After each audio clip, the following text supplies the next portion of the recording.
Bienvenidos a Ella Soy de France 24. El 15 de agosto Afganistán cayó en manos del Talibán.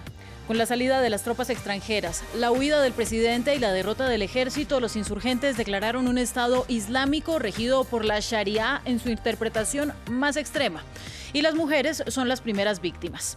Ahora, con el país bajo su mando, los extremistas quieren dar una imagen moderada y prometieron respetar la dignidad de las mujeres y las niñas, pero dentro de la imagen sacrosanta y casta de las leyes religiosas, que ya en el pasado desaparecieron la figura de la mujer del espacio público, restringieron la educación y la posibilidad de ejercer profesiones.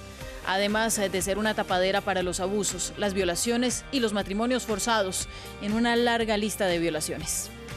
Entre una multitud de personas que intentan atravesar la barrera del aeropuerto de Kabul, una niña es alzada sobre el muro.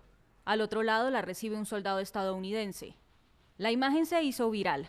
La razón describe claramente el infierno de ser mujer en Afganistán bajo el régimen talibán.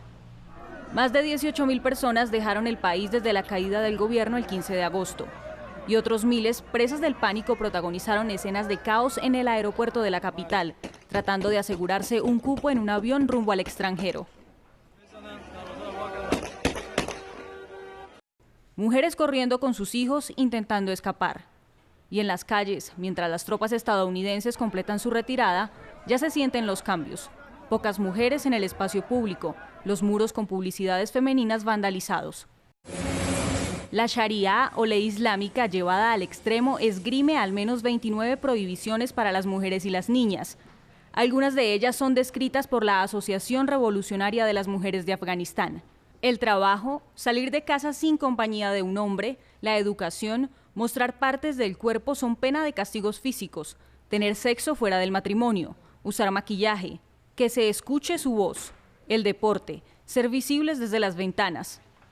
Durante la ofensiva que terminó en la toma del país, surgieron informes del Talibán yendo de puerta en puerta, haciendo listas de mujeres y niñas de entre 12 y 45 años para obligarlas a casarse con combatientes islamistas. La Nobel de Paz y víctima de un ataque talibán en 2012 en Pakistán, Malala Yousafzai, pidió acción a los países. Estoy profundamente preocupada por la situación de Afganistán en este momento, especialmente por la seguridad de las mujeres y niñas allí. Tuve la oportunidad de hablar con algunas activistas en Afganistán, incluidas las activistas por los derechos de las mujeres, y ellas comparten su preocupación, pues no están seguras de cómo será su vida. Una mujer bajo la ley islámica radical es vulnerable a abusos, violaciones y maltratos. Sin voz, desaparece. Cuando los extremistas gobernaron el país por última vez entre 1996 y 2001, a las niñas no se les permitía estudiar, las mujeres no podían trabajar y tenían que usar burkas que cubrieran de pies a cabeza y estar acompañadas por un pariente masculino si querían aventurarse a salir. Quienes infringieran las reglas podrían ser humilladas y sometidas a palizas públicas por parte de la policía religiosa del Talibán. Para el análisis está en Ella Soy la doctora Fernanda Vidal Correa. Ella es profesora e investigadora de la Universidad Panamericana y nos acompaña desde Ciudad de México. Fernanda, bienvenida a Ella Soy y hablemos de esta toma de Afganistán que ha dejado a mujeres y niñas, una generación completa que ha crecido con luchas por derechos y libertades y que ahora son las más vulnerables. Se arriesgan a perder no solamente sus logros en derechos humanos y en igualdad, sino también arriesgan su propia vida. Hola, ¿qué tal? Así es, bien lo dices, son mujeres que tal vez durante 20 años han vivido en un mundo completamente distinto al que se les está planteando desde el domingo, ¿no? Con la toma de Kabul. Son mujeres que tal vez desconocen, digamos, de carne propia lo que es vivir bajo el yugo de los talibanes, lo que significa una imposición sumamente estricta o interpretaciones sumamente estrictas de la ley islámica, ¿no? Entonces, sí estamos observando aquí pues completamente, como lo dices, una generación que está perdiendo cualquier esperanza de poder seguir construyendo un futuro con base en libertades y en derechos humanos. Las escenas de desesperación que hemos visto, Fernanda, desde la toma de Afganistán por parte del Talibán, son simplemente indignantes, son dolorosas, son escenas que esperamos no tener que repetir. Escenas de mujeres lanzando a sus hijos por encima de muros con mallas y con púas, escenas de mujeres tratando de llegar al aeropuerto a como dé lugar. Sin embargo, la postura del talibán hacia la mujer ha sido una postura moderada y de un dicho respeto a los derechos humanos. ¿Es esto simplemente una estrategia de propaganda? Bueno, mira, lo que ellos están afirmando es que respetarán a las mujeres dentro del marco que provee la ley islámica. Y aquí es en donde vienen muchísimas sutilezas, porque todo dependerá de cuál sea la interpretación que se le dé a la ley islámica. Tenemos, por ejemplo, un instrumento internacional que es la Convención sobre la Eliminación de todas las formas de discriminación contra la mujer, que ha sido ratificada por incluso estados islámicos.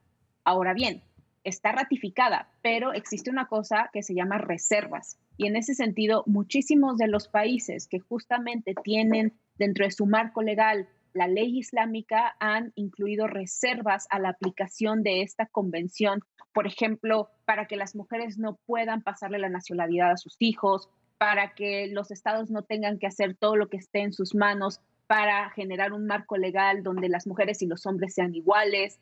Hay reservas vinculadas también, por ejemplo, a los derechos en movimiento, a decidir sobre su lugar de residencia, dónde va a ser su domicilio. Entonces, todo este conjunto de reservas se vincula justamente a que los países hablan acerca de que este instrumento internacional no convive o no corresponde con los ideales impuestos, colocados y pensados dentro de la Sharia o de la ley islámica. Y ya lo Entonces, vimos que en hasta este 2001, momento el ¿no? talibán lo diga, Cuando ellos perdón. gobernaron hasta 2001, ya habíamos visto una serie de vejámenes, una serie de prohibiciones, la educación completamente cortada, la posibilidad de ejercer profesionalmente completamente cortada, la mujer desaparecida del espacio público, y eso es lo que más preocupa ahora a defensores de derechos humanos. La mujer simplemente no existe y tampoco hay manera de ver qué tanto se están respetando o qué tanto se están violando sus derechos humanos.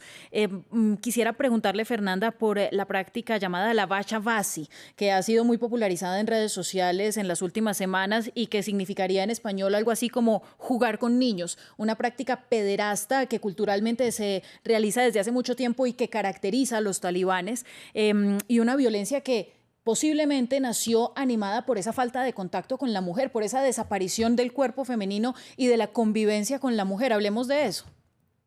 Sí, en el caso de los Bachavas sí son menores víctimas que son claramente víctimas de abuso sexual, ¿no? ¿Por parte de qué? De hombres adultos afganos, de militares, en este caso vamos a decir incluso como de milicia, ¿no? Porque en ese sentido así se están comportando. Entonces, afecta a niños usualmente que concretamente proceden de familias con escasos o nulos recursos, ¿no? Y entonces estas familias venden, ¿no? O trafican a los niños o a veces incluso son tomados de sus casas y vendidos a hombres con muchos recursos, ¿no? Y entonces, en ese sentido, estos niños básicamente tienen que y están obligados y forzados a convivir, pero es una convivencia de naturaleza sexual con sus captores, ¿no? Es un sistema que básicamente hasta la fecha ha dejado impune a los perpetradores y permite continuar con estos ciclos de abuso, sobre todo pensando, y así lo ven como una práctica cultural, que en realidad en 2017 fue prohibida ya en términos legales dentro del Código Penal afgano. No es una práctica que efectivamente ya de 2017 está prohibida, más no de ninguna manera se aplica la ley para perseguir específicamente a las personas que están cometiendo este tipo de delito. El talibán habla de una mujer que debe ser casta y debe ser sacrosanta. ¿Cómo son esos dos términos una excusa que da pie al tráfico de mujeres, al abuso, a la violación, a los castigos en público? Sí, efectivamente. Digamos que dentro del marco de la ley islámica y de acuerdo a ciertas interpretaciones sumamente duras y ortodoxas, la lapidación, por ejemplo, es una forma aceptada de castigo, ¿no? Y que se ha utilizado y que se sabe. Incluso las mujeres, digamos, sabemos que sufren de violencia en el hogar y esto se traslada evidentemente a la esfera pública. Aquí también lo preocupante es eso, que las mujeres desaparecen de la esfera pública, son recluidas en sus casas, pero en sus casas siguen siendo víctimas de violencia y eso tampoco se ve. ¿Qué tanto diría usted que se lograron emancipar las mujeres afganas en los últimos 20 años? Porque, por supuesto, todavía se pueden ver en las fotografías y en los videos que llegan en medios internacionales, pues a las mujeres utilizando el velo islámico, la burka y manteniéndose apegadas a las tradiciones islámicas. Esto estaba cambiando y ahora, ¿cuál es el retroceso? Sí, digamos que hay muchas diferencias en Afganistán de acuerdo a la ubicación geográfica de la que estemos hablando. No es lo mismo zonas rurales que si estamos hablando de las mujeres que viven, por ejemplo, en la ciudad de Kabul, ¿no? En ese sentido es evidente que en las grandes urbes las mujeres han logrado tomar espacios de las cuales no eran partícipes. Lo veíamos antes de la entrada del gobierno talibán, el parlamento afgano estaba constituido por casi un 30% de mujeres. En ese sentido, digamos, los números nos hablan de un buen camino y también de grandes logros. Lo vemos también en términos de la educación, en donde si bien no se alcanzan los mismos números que se ven en el caso de los hombres, estamos viendo que cada vez más mujeres se estaban matriculando en las universidades. La educación no tenía que ser una cosa que se diera de manera oculta, ¿no? Y en ese sentido vemos que esta nueva generación educada estaba tomando ahora sí que las riendas de sus vidas, ¿no? En ese sentido, impulsándose en distintas áreas en las cuales ahora no podrán desarrollarse.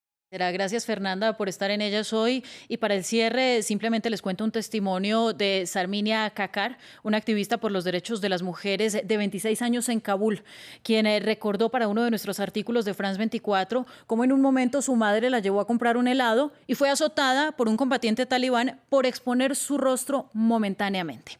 Sigan con nosotros en France 24 y volvemos próximamente en Ellas Hoy.